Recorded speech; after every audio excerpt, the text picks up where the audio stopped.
저희가 지금 타고 있는 차량은 더 뉴 투싼 1.6 터보 하이브리드 인스퍼레이션 트림에 옵션 다 들어가 있는 겁니다. 굉장히 좀 비싸졌죠. 약간 늦은 감이 없지 않아 있지만 오늘은 하이브리드를 고민하시는 분들 혹은 계약하시는 분들께 도움이 될 만한 그런 시승기를 만들어 보고자 합니다. 기본적으로 시동을 딱 걸었을 때 엔진이 들어오지 않은 상태, 여기 지금 EV라고 되어 있는 상태다 보니까 엔진의 진동이라든지 소음 이런 걸 느낄 수가 없습니다. 그래서 정차된 상태에서는 전기차에 준하는 조용함 느낄 수 있다라고 보시면 되고요. 당연히 엔진이 돌지 않으니까 떨림도 없죠. 일단은 한번 주행을 시작을 해보도록 하겠습니다.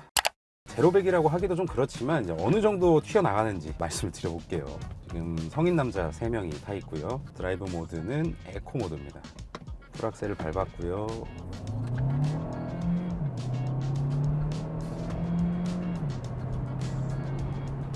에코 모드에서는 이 정도의 가속 성능이라고 보시면 되고, 스포츠 모드로 바꾸고 풀악셀, 휠스핀이 좀 나네요.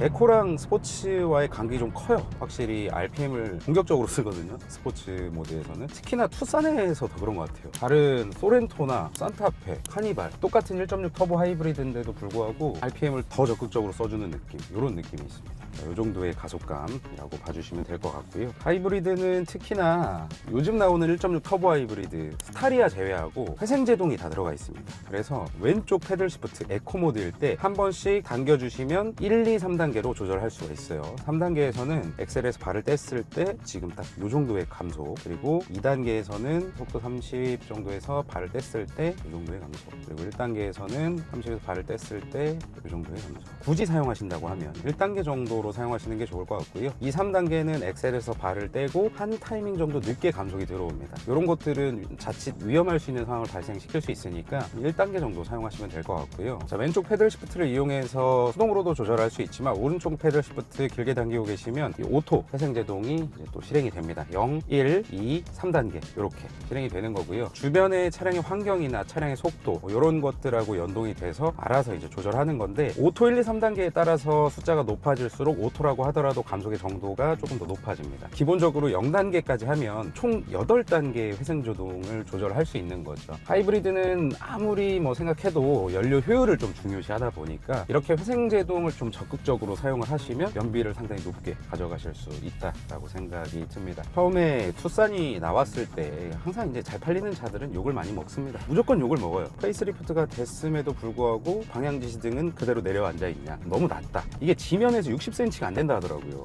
그래서 저도 비상깜빡이를 켜고 잠깐 어딜 갔다 왔거든요. 근데 내가 비상깜빡이를 안 켰나? 이 생각이 드는 거예요. 자연스럽게 위로 보니까 사람은.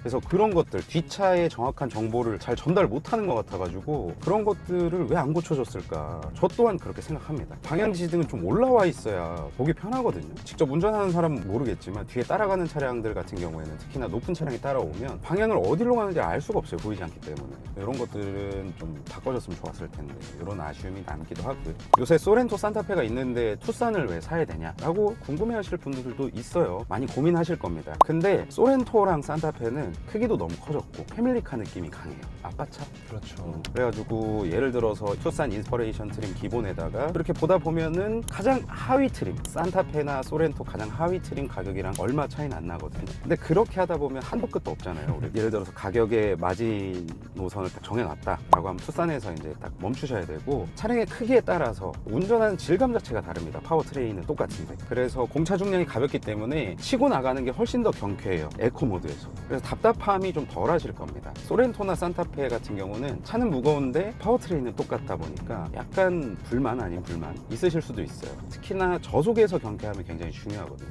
밟아도 안 나가면 좀 답답해요. 그래서 엑셀을 더 밟게 되고, 그럼 연료를 더 쓰게 되고, 그럼 또 하이브리드인데 연비가 왜 이러냐, 무한 악순환의 굴레에 들어가는 거예요. 근데 투싼은 산타페나 소렌토 대비해서 저속에서 상당히 많이 경쾌하기 때문에 그런 불편함이 많이 없으실 거고, 차 크기가 그 윗급보다는 확실히 좀 작죠. 그래서 주차하실 때라든지 상당히 넉넉합니다. 그래서 편해요, 그냥 마음이. 요즘은 투싼이라고 하더라도 편의 기능이라든지 안전 옵션들, 그런 것들이 너무 잘 들어가 있어요. 인스퍼레이션 트림에 헤드업 디스플레이 그냥 넣어주잖아요. 웬 말입니까 이게? 그니까요. 그래서 진짜 똑똑한 게 인스퍼레이션 트림을 살 수밖에 없게 만들어놨어요. 버뉴 투싼 가격을 보면 일단 모던에서는 넣을 수 있는 옵션 제한시켜놨고요. 프리미엄에서 조금 넣다 보면 그냥 인스퍼레이션이랑 비슷비슷하게 되다 보니까 인스퍼레이션 트림 선택하고 뭐 이것저것 넣다 보면 이제 4천만 원이 넘어갑니다. 절대 저렴한 가격이 아니에요. 그런 가격을 반영하듯이 거의 웬만한 이런 편의 기능들 다 들어가 있다 보니까 개인의 선호도나 환경 혹은 라이프 스타일에 따른 차이지 이게 뭐 작다고 해서 좋지 않다 뭐 이런 거는 아닌 것 같아요. 근 2달 동안 시승한 차들 가격 합쳐보면 한 7, 8억 될 겁니다.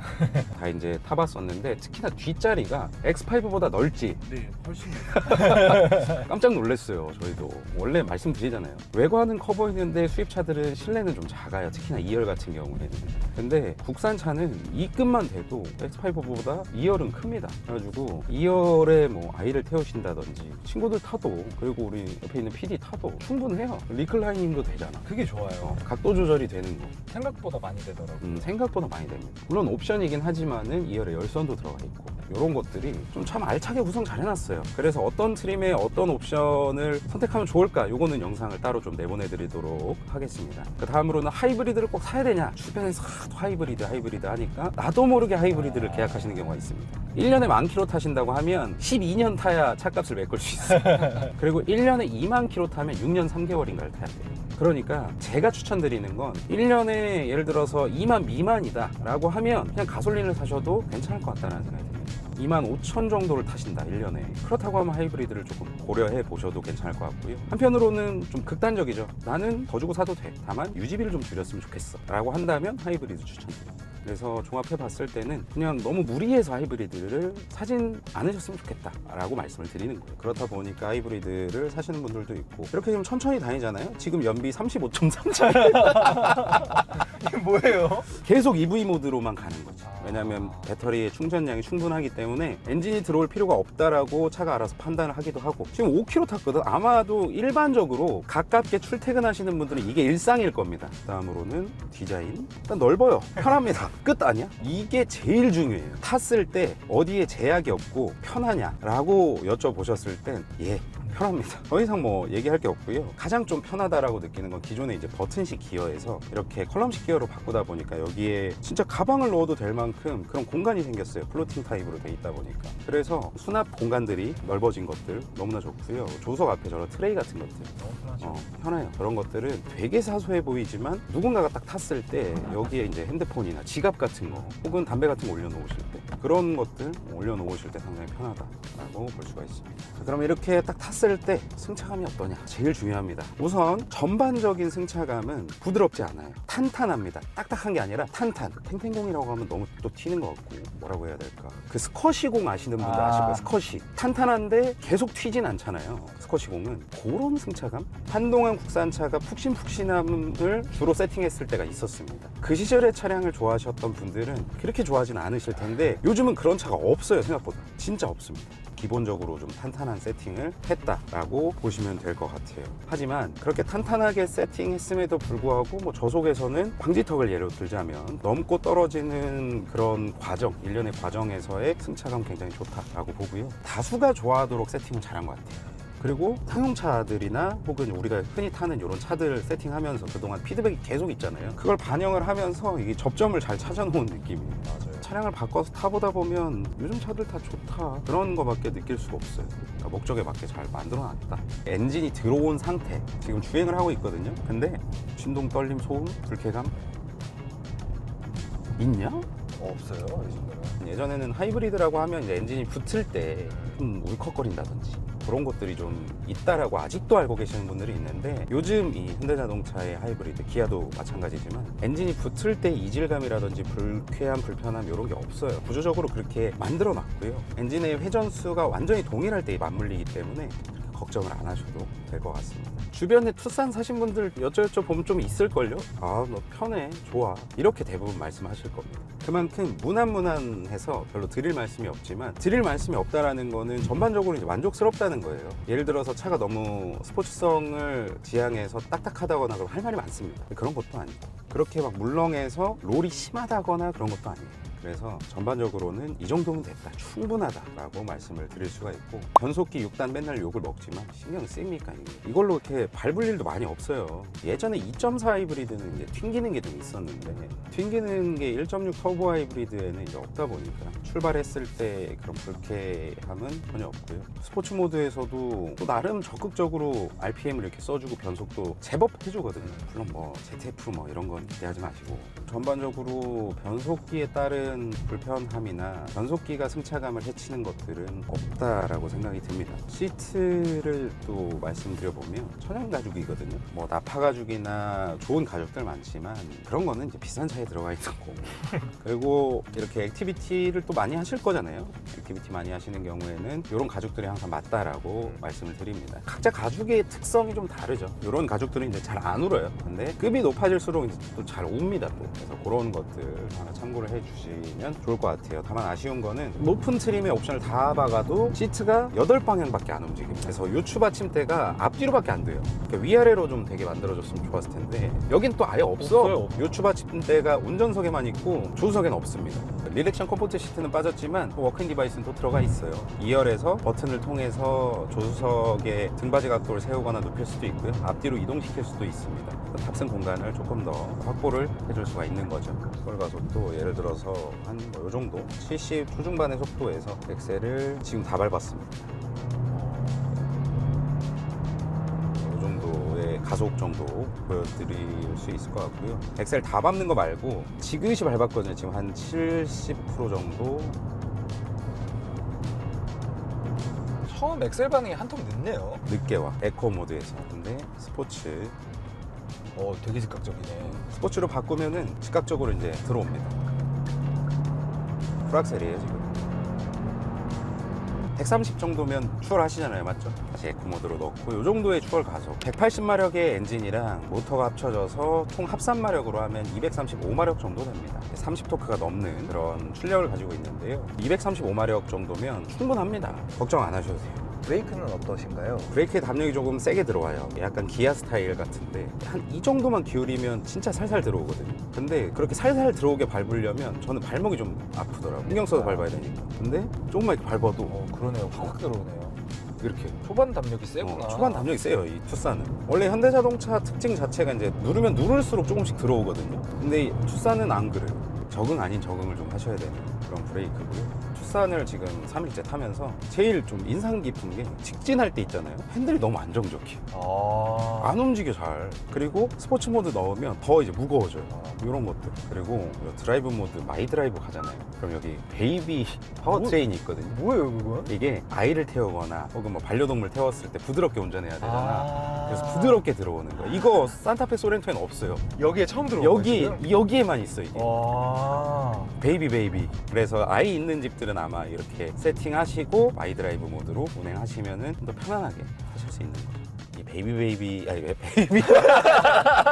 베이비 모드로 하니까 엑셀을 밟아도 진짜 좀 잘 안 들어가네. 그리고 훅 치고 나가는 게 없고 그냥 부드럽게 느리게 이렇게. 옆에서도 느껴져요. 엑셀을 아까처럼 똑같이 밟는데 차가 좀 더디게 가는구나. 가속을 할 때 그 옆에서 느낄 수 있는 그런 충격이라고 해야 되나, 그런 느낌들을 많이 줄여놓은 것 같아요. 연비가 그렇게 때려 밟았는데도 14.4. 제가 서울에서 천안 도착했을 때 연비 운전 안 하고 18.6인가 나왔고요. 공식 복합 연비가 16.2거든요, 이게. 그래서 지금 184km를 탔고 531km를 더 탈 수 있습니다. 한번 주행하시면 700km 정도를 그냥 무난하게 타신다라고 보시면 되겠죠. 연비가 좋으면 주유소 또 많이 안 가도 되잖아요. 여러분들 출퇴근 시간에 주유소 싼 데 한번 보세요. 줄 서 있지. 그런 걸 안 해도 되니까. 그게 가장 좋더라고요. 만약에 구매하신다라고 하면 어디 뭐 장거리를 가셔도 천안에서 부산 왔다 갔다 해도 남습니다, 기름이. 90km 정속 주행하면 아마 20은 넘을 거예요.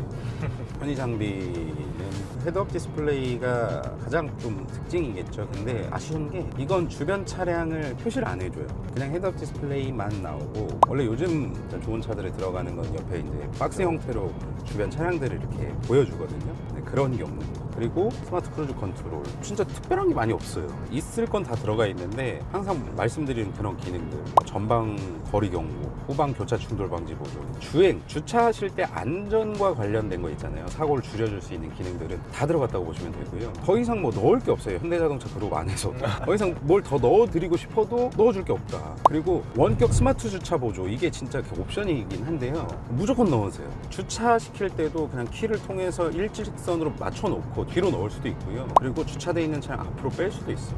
그래서 좁은 주차장에서 받았던 그런 스트레스, 그런 게 없어요. 무조건 넣으세요. 파킹 어시스트 옵션일 텐데 100만 원이 넘지만 그 기능 하나만 보고도 늘만합니다. 무선 안드로이드 오토랑 애플 카플레이 되는 거 너무 좋습니다. 이제 어디서 동글 사지 마세요. 비싸잖아요 요새. 8만 원 파는 데도 있고 비싼 9만 원 데는 파는 데도 있고. 30만 원짜리도 있고. 그런데 사실 필요가 없어요 동글은. 블루투스 연결하시면 자동으로 물어봅니다. 애플 카플레이 무선으로 쓰실래요? 이렇게 물어봐요. 그러면 그냥 확인만 누르면 이렇게 그냥 쓰실 수 있는 거예요. 다만 이제 안드로이드 오토는 연동이 되나 모르겠는데 애플 카플레이랑 헤드업 디스플레이, 순정 헤드업 디스플레이는 연동 안 됩니다. 이거는 다른 수입차도 동일하다라고 알고 계시면 돼요. CCNC 최신식이 들어가 있기 때문에 홈 버튼 누르고 뭐 시네마 누르면 블루링크 스트리밍 서비스 가입하시게 되면 이런 것도 볼 수가 있어요. 이게 너무 편해요.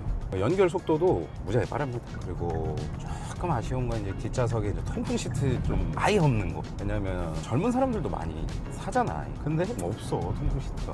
그런 것도 좀 급을 나누는 그거 아닐까 싶고. 통풍 시트는 정말 무지하게 시원합니다. 또 열선 핸들도 이제 2단계로 켜져요. 원래 2단계로 켜지는 거 고급 차에만 들어갔던 건데 지금은 이제 좀 많이 밑으로 내려왔죠. 그리고 주행 중에 편의 기능이라고 하면 이런 고속도로 달릴 때 이렇게 이 버튼 하나만으로 HDA 고속도로 주행 보조 켜지는 거.